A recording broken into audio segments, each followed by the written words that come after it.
Warning: our YouTube channel and its videos may contain scenes, language, and content that may not be appropriate for all audiences. These videos include surveillance footage, undercover pursuit of suspects, actual police and rescue operations, and fearless confrontations. If you do not approve of the content, please do not watch our videos. If you wish to continue, we strongly advise that you proceed with caution. Viewers' discretion is advised.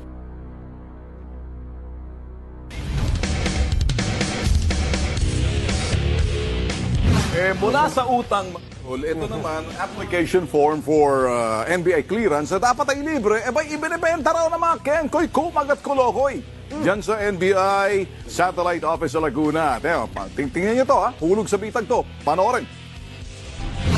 Naghihimotok ang 22 anyos na si Arlene saan niya ay porsahang paniningil ang Satellite Office ng National Bureau of Investigation sa Calamba, Laguna para sa application form ng clearance.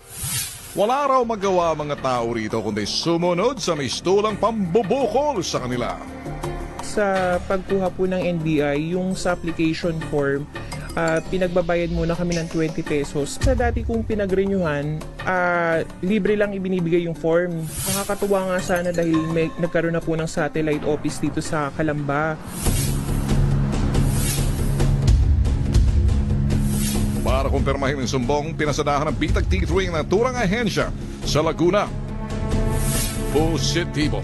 Sa harapan pa lang na opisina, sisingiling ka ng 20 pesos para sa application form. Magkano 20 pesos po, sir. Pero malinaw pa sa sikat ng araw, nakasulat sa naturang papel na kanilang pinamumudmod na ito ay libre. Bawat perang makukolekta diretso sa katabing kahon ng kolektor.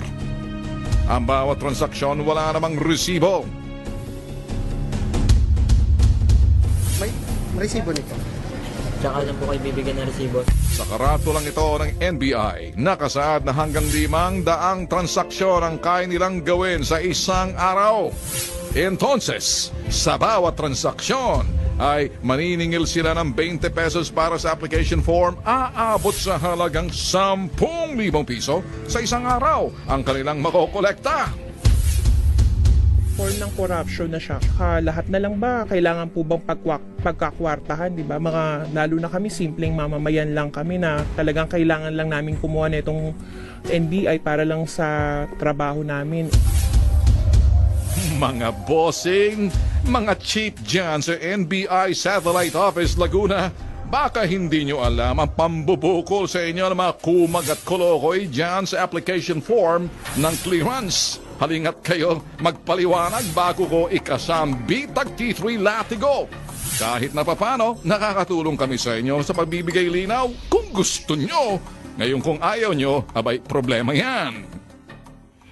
Ito subukan natin kung makukuha natin paliwanag ng mga ito. Nasa linya ngayon si Emily Nawaran, Chief of Information and Communication Technology Division ng NBI. Magandang tanghali o magandang hapon po, ma'am. Magandang tanghali. Ay, hapon po. Okay, ma'am. Ma'am, ito yung narereklamo ho sa amin na ito ba application form for NBI clearance? May bayad ho ba ito na 20 pesos? At, Wala po, sir. Okay. Libre po lang. Kung tinitingnan niyo ho ngayon kami sa TV nakikita ho dyan na yung aming surveillance na ginawa ho ng T3 na nakikita ho yung pangungulekta ng 20 pesos. Diretso ho dun sa may kahon. Ayan, hinuhulog ho agad application form for NBI clearance. Ito walang ho resibo. Baka ho ma'am, masabihan niyo yung satellite office ng NBI sa Calamba, Laguna na itigil na hong kabalbalan na yan.